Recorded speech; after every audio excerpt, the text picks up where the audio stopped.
Hello my friends and welcome to part 2 of building a home theater system with Joshua. For those who may not know me, my name is JoshuaHaynes, and every Tuesday I talk about technology to make your life a lot simpler. In today's video I'm going to show you how to set up your home theater system and have all your speakers and input devices sync together so that it's working for you. So without further ado, let's get into it. Alright, so before you actually begin, there are some things you need to buy so that you can plug all your inputs and speakers together. So look below in my description, you actually see all the things I recommended, their links, so that you have everything you need before you actually can begin. Alright, so the first step, once you have everything purchased, is to plug in your speakers to your audio video receiver. These are going to be my front speakers, these are going to be my rear speakers, this is my center speaker, and this is my subwoofer. So this is going to be a 5.1 channel home theater system that I'm going to show you guys. Shown here are the back portions of all of the speakers. First thing you want to do is plug your regular channeled speakers to the AV receiver. This is the front left speaker, and to plug it in, you can see that it has the red and black input devices for the cords, as well as there's red and black here for your AV receiver. So to plug in the left speaker, the front left speaker, I just connect the red to the red, so I hold the red portion tab with one hand, plug it in the speaker. Then the left side, I do the same thing, so I push in the left tab for the black and release it. And it's securely fastened, so red to red, black to black. And then I just make sure on the other end, my red is matching the red portion for my front left speaker. I unscrew it. Red, and I screw it back in, make sure it's securely fastened, and I do the same thing for the black wire.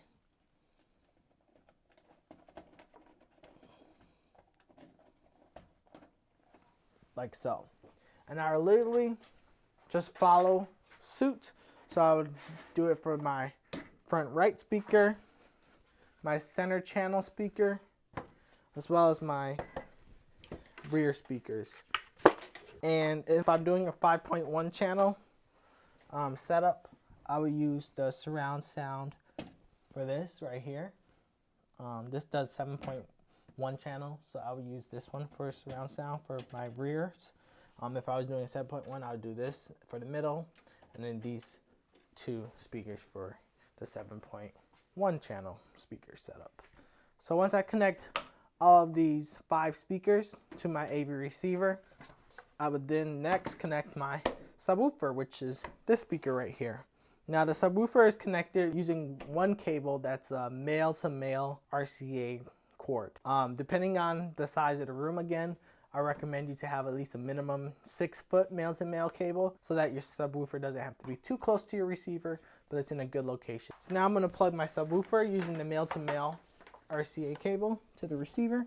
So that goes there, and then my subwoofer will go right there. If I had another subwoofer, I could literally just plug it to the next port on this receiver so that I'll have 2 subwoofers plugged into my receiver. So now my subwoofer is connected. I would have all 5 of my speakers connected to the receiver.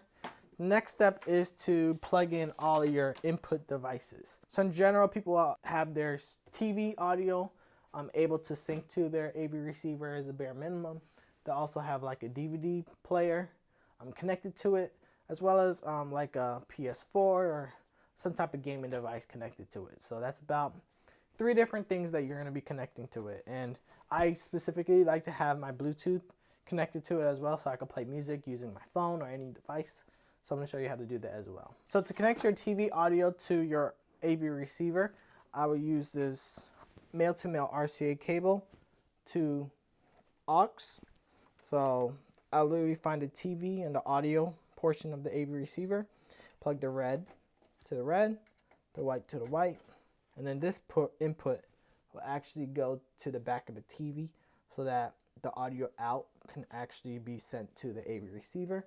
And the good thing with the TVs is the fact that it will still be able to play sound from the TV speakers as well, but it'll give you the option to actually share that audio to your home theater system so that you don't always have to rely on your home theater system to listen to audio, but you have the option to actually use it through your TV speakers as well.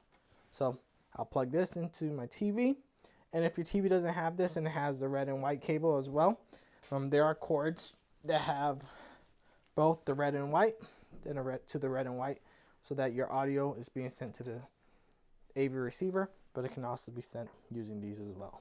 So depending on what TV you have, depends on what cord you need to purchase. So now you have your TV audio connected to your AV receiver. You have all speakers connected to the AV receiver. Now you need to plug in all your input devices that are HDMI supported. So you have the option to actually connect your satellite cable box directly to this AV receiver, or you have the option to connect your satellite cable box to your TV and then just having the audio sent to the AV receiver, depending on what you like. If you do connect your satellite cable box directly to the AV receiver, you'll always need your AV receiver on to actually watch your cable TV. So I like to do it the other way and have your cable box connected to the TV. So you have the option to either have your AV receiver having the audio out, or you have the option to just use your TV speakers. So now I'm just going to connect my PS4 HDMI out. So they like to organize all your ports for you so that it's easy for you to access and know which channel to set it to. So I'm just going to plug my PS4 to the game HDMI port. So I have a Roku stick that I would like to plug into my AV receiver.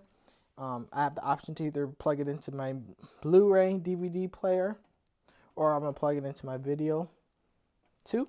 So for this case, I'm just going to plug it into this portion right here. So I would have to go to the Blu-ray DVD player setting to actually, see my Roku stick. If I had my Blu-ray DVD player connected, I would literally just plug it into this portion and then plug this input to the video portion right here, and that will allow me to actually see my Roku stick using the AV receiver. Now the most important thing to remember is the fact that no matter how many HDMIs you have connected here, you'll always need one HDMI out to send a signal to whatever screen you want to send it to. So now I'm going to show you how to connect this Logitech Bluetooth adapter receiver from Amazon, which is about $20, to this AV receiver. Alright, so here's the Bluetooth receiver, and the back of it is female to female RCA inputs, as well as an aux1 input. If I wanted to connect it to the CD or SA audio, I would literally just move this channel down one, and then every time I go to the SA audio channel, it will be connected to this Logitech Bluetooth device. Thank you so much for watching today's Tech Tuesday video.